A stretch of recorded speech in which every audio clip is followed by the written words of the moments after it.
ஓம் சாந்தி. 3/9/2025. இனிமையான குழந்தைகளே, உங்களுக்கு உண்மையிலும் உண்மையான யாத்திரையை கற்றுக் கொடுப்பதற்காக உண்மையான வழிகாட்டி வந்துள்ளார். உங்களுடைய யாத்திரையில் முக்கியமானது தூய்மையாகும். நினைவு செய்யுங்கள் மற்றும் தூய்மை அடையுங்கள். கேள்வி: செய்தியை கூறுபவர் அல்லது தூதுவருடைய குழந்தைகளாகிய நீங்கள் எந்த ஒரு விஷயத்தை தவிர மற்ற விஷயங்களில் விவாதம் செய்யக்கூடாது. பதில்: செய்தியை கூறுபவருடைய குழந்தைகளாகிய நீங்கள் அனைவருக்கும் இந்த செய்தியையே கொடுங்கள். தன்னைத்தான் ஆத்மா என்று புரிந்து கொண்டு தந்தையை நினைவு செய்தால் இந்த யோக அக்னி மூலம் உங்களுடைய பாவ கர்மங்கள் அழிந்துவிடும். மற்றபடி வேறு விஷயங்களில் செல்வதால் எந்த லாபமும் இல்லை. இதை கருத்தில் கொள்ளுங்கள். நீங்கள் அனைவருக்கும் தந்தையின் அறிமுகத்தை மட்டும் கொடுக்க வேண்டும். அதன் மூலம் அவர்கள் ஆஸ்திகர்களாகட்டும். படைப்பவராகிய தந்தையை புரிந்து கொண்டால் படைப்பை பற்றி புரிந்து கொள்வது சகஜமாக ஆகிவிடும். பாடல்: நம்முடைய தீர்த்த யாத்திரை தனிப்பட்டது. ஓம் சாந்தி. நாம் உண்மையான தீர்த்தவாசிகள் என்பதை இனிமையிலும் இனிமையான ஆன்மீக குழந்தைகள் அறிவார்கள். உண்மையான வழிகாட்டி மற்றும் அவருடைய குழந்தைகளாகிய நாம் கூட உண்மையான தீர்த்த ஸ்தலத்திற்கு சென்று கொண்டிருக்கிறோம். இது பொய்யான கண்டம் அல்லது தூய்மையற்ற கண்டமாக உள்ளது. இப்பொழுது உண்மையான மற்றும் தூய்மையான கண்டத்திற்கு சென்று கொண்டிருக்கிறோம். மனிதர்கள் யாத்திரையில் செல்கிறார்கள் அல்லவா? சில யாத்திரைகளுக்கு யார் வேண்டுமானாலும் எப்பொழுது வேண்டுமானாலும் செல்ல முடியும். இதுவும் கூட யாத்திரையாகும். உண்மையான வழிகாட்டியே வரும்பொழுதுதான் இந்த யாத்திரையை செய்ய முடியும். அவர் ஒவ்வொரு கல்பத்திலும் சங்கமத்தில் வருகிறார். இதில் குளிர் அல்லது வெப்பத்திற்கான விஷயங்கள் எதுவும் இல்லை. ஏமாற்றம் அடையக்கூடிய விஷயங்கள் எதுவும் இல்லை. இதுவோ நினைவு யாத்திரை ஆகும். அந்த யாத்திரைகளில் சந்நியாசிகளும் செல்கின்றனர். உண்மையிலும் உண்மையான யாத்திரை செய்யக்கூடியவர்கள் தூய்மையாக இருக்கின்றனர். உங்களில் அனைவரும் யாத்திரையில் உள்ளீர்கள். நீங்கள் பிராமணர்கள். உண்மையிலும் உண்மையான பிரம்மா குமார் பிரம்மா குமாரிகள் யார்? யார் ஒரு பொழுதும் விகாரத்தில் செல்வது இல்லையோ அவர்கள்தான் உண்மையிலும் உண்மையான பிரம்மா குமார் பிரம்மா குமாரிகள் ஆவார்கள். கண்டிப்பாக முயற்சியாளர்களாக உள்ளனர். மனதில் எண்ணங்கள் வந்தாலும் முக்கியமானது விகாரத்தின் விஷயம். விகாரமற்ற பிராமணர்கள் உங்களிடம் எத்தனை பேர் உள்ளனர் என்று சிலர் கேட்கலாம். இதை கேட்க வேண்டிய அவசியமில்லை. இந்த விஷயங்களால் உங்கள் வயிறு நிரம்ப போகிறதா என்ன? நீங்கள் யாத்திரையாளர் ஆகுங்கள் என்று கூறுங்கள். யாத்திரை செய்யக்கூடியவர்கள் எவ்வளவு பேர் என்று கேட்பதால் ஒரு லாபமும் இல்லை. பிராமணர்களோ சிலர் உண்மையானவர்களாக உள்ளனர், சிலர் பொய்யானவர்களாகவும் உள்ளனர். இன்று உண்மையாக உள்ளனர், நாளை பொய்யாகி விடுகின்றனர். விகாரத்தில் சென்றார்கள் என்றால் பிராமணர்கள் அல்ல. பிறகு சூத்திரர்களிலும் சூத்திரர்களாகி விடுகிறார்கள். இன்று உறுதியளிக்கிறார்கள், அடுத்த நாள் விகாரத்தில் வீழ்ந்து அசுரர்களாகி விடுகிறார்கள். இப்பொழுது இந்த விஷயங்களை எதுவரை அமர்ந்து புரிய வைப்பது? இதன் மூலம் வயிறு நிரம்ப போவது இல்லை, வாய் இனிப்பதும் இல்லை. இங்கே நாம் தந்தையை நினைவு செய்கிறோம். மேலும் தந்தையின் படைப்பின் முதல் இடை கடைசியை தெரிந்து கொள்கிறோம். மற்றபடி வேறு விஷயங்களில் ஒன்றுமில்லை. இங்கே தந்தையின் நினைவு கற்றுக் கொடுக்கப்படுகிறது மற்றும் தூய்மை முக்கியமானது என்று கூறுங்கள். யாரென்று தூய்மை அடைந்து பிறகு தூய்மையற்றவர் ஆகிவிடுகிறார்களோ அவர்கள் பிராமணர்களாகவே இருக்கவில்லை. இந்த கணக்குகளை எதுவரை உங்களுக்கு புரிய வைப்பது? இப்படி பலர் மாயையின் புயல் காற்றுகளால் விழுந்து விடுகிறார்கள். ஆகையால் பிராமணர்களின் மாலையை உருவாக்க முடியாது. நாங்களோ தூதுவரின் குழந்தைகள், தூது செய்தியை கூறுகிறோம். செய்தியாளரின் குழந்தைகள், செய்தியை கொடுக்கிறோம். தன்னைத்தான் ஆத்மா என்று புரிந்து தந்தையை நினைவு செய்தீர்கள் என்றால் யோக அக்னி மூலம் உங்களின் பாவ கர்மங்கள் அழிந்துவிடும். இந்த சிந்தனையை வைத்துக் கொள்ளுங்கள். மற்றபடி பல பல கேள்விகளை மனிதர்கள் கேட்பார்கள். ஒரு விஷயத்தை தவிர மற்ற எந்த விஷயங்களில் செல்வதாலும் எந்த லாபமும் இல்லை. எங்கேயோ நாஸ்திகரிலிருந்து ஆஸ்திகராகவும் ஒன்றும் இல்லாதவரிலிருந்து பணக்காரராகவும் எப்படி ஆகலாம் என்பதை தெரிந்து கொள்ள வேண்டும். எப்படி தலைவனிடமிருந்து ஆஸ்திகளை அடைவது என்பதை கேட்டு தெரிந்து கொள்ளுங்கள். மற்றபடி அனைவரும் முயற்சியாளர்கள்தான். விகாரத்தின் விஷயத்தில் பலரும் தோல்வி அடைந்து விடுகின்றனர். பல நாட்களுக்கு பிறகு மனைவியை பார்த்தார்கள் என்றால் கேட்கவே வேண்டாம். சிலருக்கு மதுபானம் முதலான பழக்கம் இருக்கிறது. தீர்த்த யாத்திரையில் செல்லும் பொழுது மதுபானம் அல்லது புகைப்பிடிக்கும் பழக்கம் உள்ளவர்களுக்கு அது இல்லாமல் இருக்க முடிவது இல்லை. மறைத்து வைத்தாவது குடிக்கின்றனர். என்னதான் செய்வார்களோ பலரும் உண்மையை சொல்வதே இல்லை, மறைத்தபடி இருக்கின்றனர். எப்படி பிறருக்கு யுக்தியுடன் பதில் சொல்ல வேண்டும் என்பதை பாபா குழந்தைகளுக்கு கூறுகிறார். ஒரு தந்தையின் அறிமுகத்தை தான் கொடுக்க வேண்டும். அதன் மூலம் மனிதர்கள் ஆஸ்திகர்கள் ஆவார்கள்.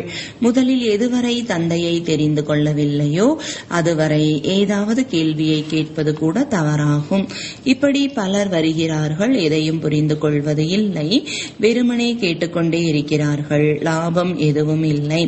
1000 2000 பேர் வந்தார்கள் என்றால் அதில் ஓரிருவர் புரிந்து கொள்வதற்காக வருகின்றனர் என்று பாபாவிற்கு எழுதுகிறார்கள். பெரிய மனிதர்கள் வந்தபடி இருக்கின்றனர். நாம் புரிய வைக்கிறோம், ஆனால் அவர்களுக்கு வேண்டிய அறிமுகம் கிடைப்பது இல்லை. அவர்களுக்கு கிடைக்க வேண்டிய முழுமையான அறிமுகம் கிடைத்திருந்தால் கிடைக்கும் பொழுது இவர்கள் சரியாக தான் கூறுகிறார்கள். ஆத்மாக்களாகிய நம்முடைய தந்தை பரமபிதா பரமாத்மா ஆவார். அவர் கற்பிக்கிறார் என்று புரிந்து கொள்வார்கள். தந்தை கூறுகிறார், தன்னை ஆத்மா என புரிந்து என்னை நினைவு செய்யுங்கள். இந்த இறுதி பிறவியில் தூய்மை அடையுங்கள். தூய்மையாக இல்லாதவர்கள் பிராமணர்கள் அல்ல, சூதிரர்கள் ஆவார்கள். சண்டையின் மைதானமாகும். மரம் பெரியதாகி கொண்டே இருக்கும் மற்றும் புயல் காற்றும் வீசும். பல இலைகள் உதிர்ந்தபடி இருக்கும். யார் அமர்ந்து எண்ணிக்கொண்டு இருப்பார்கள் உண்மையான பிராமணர்கள் யார் என்று? யார் ஒரு பொழுதும் சூதிரராவது இல்லையோ அவரே உண்மையானவர் ஆவார். சிறிதும் அசுத்தமான பார்வை கூடாது. இறுதியில் கர்மாதீத் நிலை உண்டாகும். இது மிக உயர்ந்த குறிக்கோள் ஆகும். மனதிலும் கூட வராது. அந்த நிலை இறுதியில் உருவாகும் என்று இப்பொழுது அப்பேற்பட்ட நிலை யாருக்கும் இல்லை. இப்பொழுது அனைவரும் முயற்சியாளர்கள். மேலும் கீழுமாக ஆகிக்கொண்டே இருக்கிறார்கள். கண்களின் விஷயம்தான் முக்கியமானது. நான் ஆத்மா இந்த சரீரத்தின் மூலம் நடிப்பை நடிக்கிறேன். இந்த உறுதியான பயிற்சி வேண்டும். ராவண ராஜ்யம் இருக்கும் வரை சண்டை நடந்தபடி இருக்கும். பின்னால் கர்மாதீத் நிலை உண்டாகும். முன்னால் போக போக நீங்கள் உணர்வீர்கள், புரிந்து கொண்டே செல்வீர்கள். இப்பொழுதோ மரம் மிகவும் சிறியதாக உள்ளது. புயல் வீசுகிறது, இலைகள் உதிர்கிறது, பக்குவமற்றவர்கள் விழுந்து விடுகின்றனர்.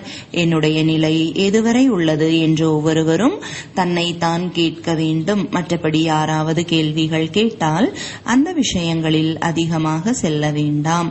நாங்கள் தந்தையின் ஸ்ரீமத் படி நடந்து கொண்டிருக்கிறோம். அந்த எல்லையற்ற தந்தை வந்து எல்லையற்ற சுகத்தை கொடுக்கிறார். அதாவது புதிய உலகை உருவாக்குகிறார். அங்கே சுகம்தான் இருக்கும் என்று கூறுங்கள். மனிதர்கள் இருக்கும் இடத்தை தான் உலகம் என்று சொல்லப்படுகிறது. நிராகார உலகத்தில் ஆத்மாக்கள் உள்ளனர் அல்லவா? ஆத்மா எப்படி புள்ளியாக உள்ளது என்று யாருடைய புத்தியிலும் இல்லை. இதையும் கூட முதலிலேயே புதியவர்களுக்கு புரிய வைக்க கூடாது. முதலில் எல்லையற்ற தந்தை எல்லையற்ற ஆஸ்தியை கொடுக்கிறார் என்பதை புரிய வையுங்கள். பாரதம் தூய்மையாக இருந்தது, இப்பொழுது தூய்மையற்று இருக்கிறது. கலியுகத்திற்கு பிறகு சத்யுகம் வர வேண்டும். பிரம்மா குமாரிகளை தவிர வேறு யாரும் இதை புரிய வைக்க முடியாது. இது புதிய படைப்பாகும். தந்தை கற்பித்துக் கொண்டிருக்கிறார் என்ற அறிவு புத்தியில் இருக்க வேண்டும். எதுவும் கடினமான விஷயம் இல்லை. ஆனால் மாயை மறக்க வைத்து விடுகிறது, பாவம் செய்ய வைத்து விடுகிறது. அரை கல்ப காலமாக பாவ கர்மங்கள் செய்யக்கூடிய பழக்கம் ஏற்பட்டு விட்டது. அனைத்து அசுரத்தனமான பழக்கங்களையும் நீக்க வேண்டும். பாபா அவரே கூறுகிறார், அனைவரும் முயற்சியாளர்களாக உள்ளனர். கர்மாதீத் நிலையை அடைவதில் அதிக காலம் பிடிக்கிறது. பிராமணர்கள் ஒரு பொழுதும் விகாரத்தில் செல்வது இல்லை. யுத்த மைதானத்தில் போக போக தோல்வியை தழுவி விடுகிறார்கள். இந்த கேள்விகளால் எந்த லாபமும் இல்லை. முதலில் நம்முடைய தந்தையை நினைவு செய்யுங்கள். தன்னைத்தான் ஆத்மா என புரிந்து கொண்டு என்னை நினைவு செய்யுங்கள் என்று நமக்கு சிவபாபா போன கல்பத்தை போலவே மீண்டும் கட்டளையிட்டுள்ளார். இது அதே யுத்தமாகும். தந்தை ஒருவர்தான். கிருஷ்ணரை தந்தை என்று கூற மாட்டார்கள்.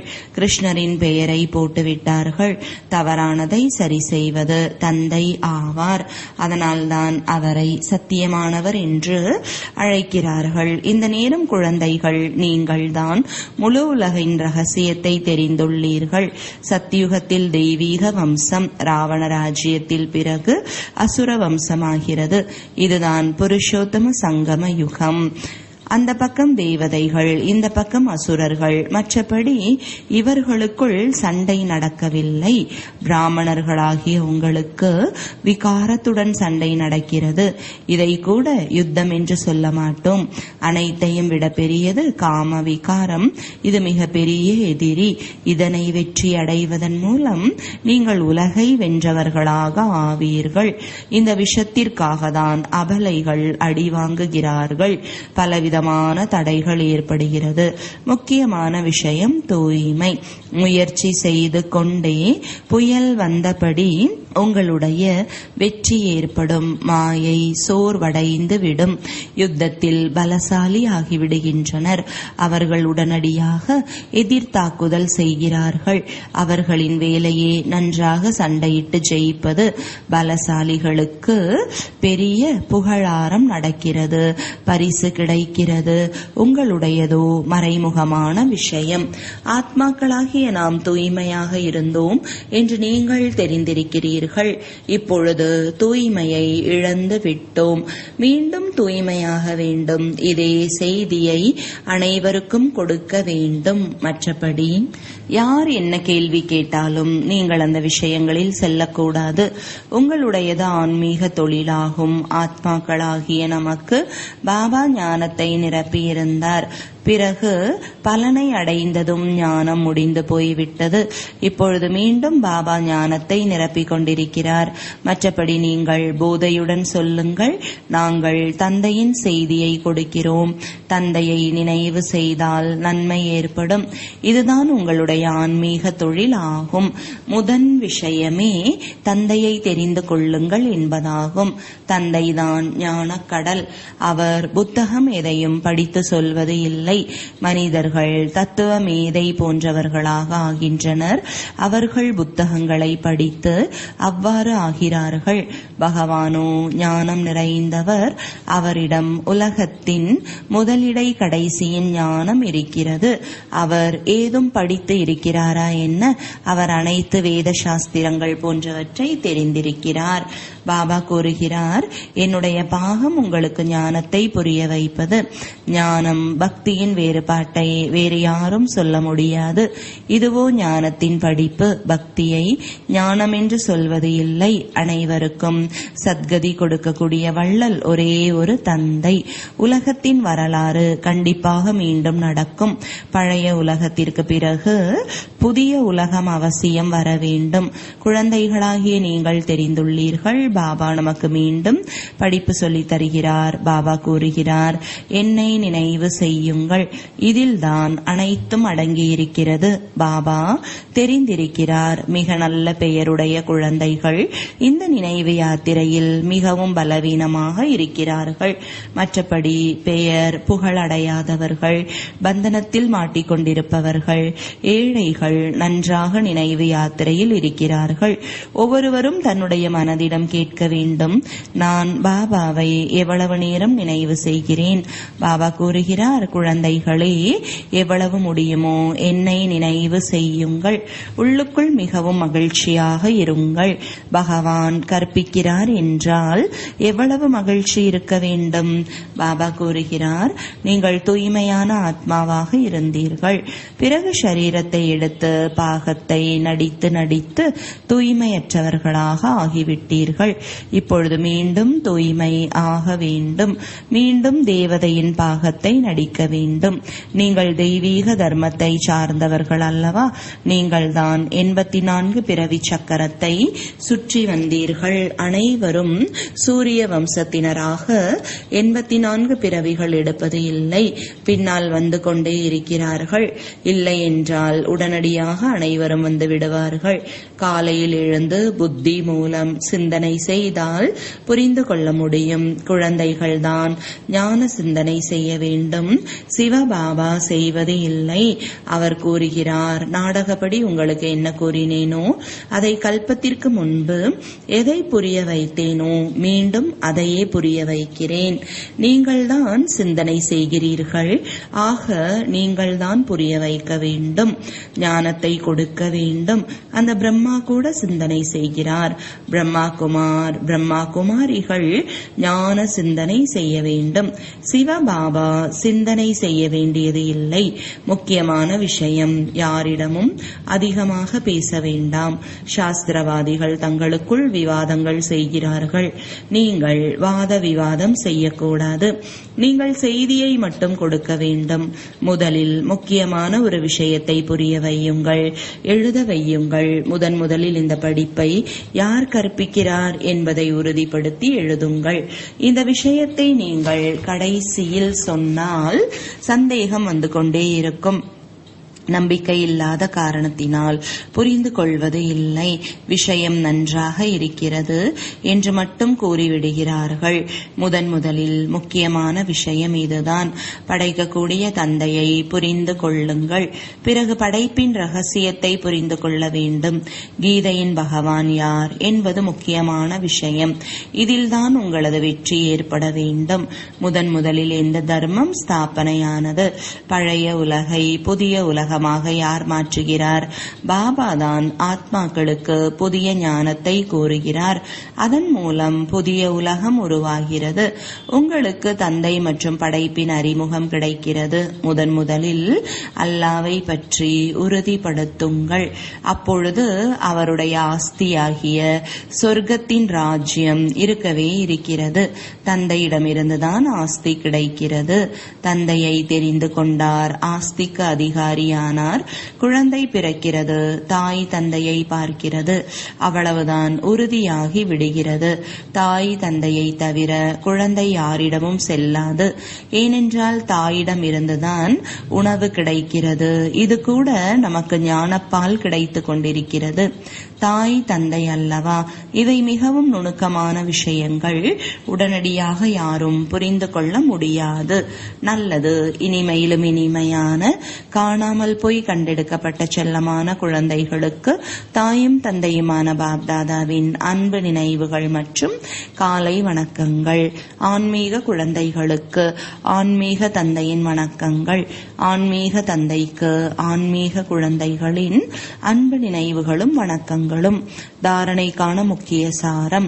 முதலாவது, உண்மையிலும் உண்மையான தூய்மையான பிராமணர் ஆக வேண்டும். சூத்ரர் ஆவதற்கான எண்ணம் மனதில் ஒரு பொழுதும் வரக்கூடாது. சிறிதளவும் பார்வை தவறாக போய்விடக்கூடாது. அப்படிப்பட்ட நிலையை உருவாக்க வேண்டும். இரண்டாவது, பாபா எதை கற்பித்துக் கொண்டிருக்கிறாரோ அதை புரிந்து புத்தியில் வைக்க வேண்டும். பாவ கர்மம் செய்யக்கூடிய அசுர பழக்கங்கள் என்னவெல்லாம் உள்ளதோ அவற்றை அழிக்க வேண்டும். முயற்சி செய்து செய்து முழுமையான தூய்மை என்ற உயர்ந்த குறிக்கோளை அடைய வேண்டும். வரதானம், காரணத்திற்கு நிவாரணம் செய்து கவலை மற்றும் பயத்தில் இருந்து விடுபட்டு இருக்கக்கூடிய மாஸ்டர் சர்வசக்திவான் ஆகுக. விளக்கம், தற்போதைய சமயம் அல்பகால சுகத்துடன் கூடவே கவலை மற்றும் பயம் என்ற இரண்டும் இருக்கவே செய்கிறது. எங்கே கவலை உள்ளதோ அங்கு நிம்மதி இருக்க முடியாது. எங்கு பயம் இருக்கிறதோ அங்கு அமைதி இருக்க முடியாது. எனவே சுகத்துடன் கூடவே இந்த துக்கம் அசாந்தியின் காரணமும் உள்ளது. ஆனால் நீங்கள் அனைத்து சக்திகளின் பொக்கிஷங்களால் நிரம்பிய மாஸ்டர் சர்வசக்திவான் குழந்தைகள்.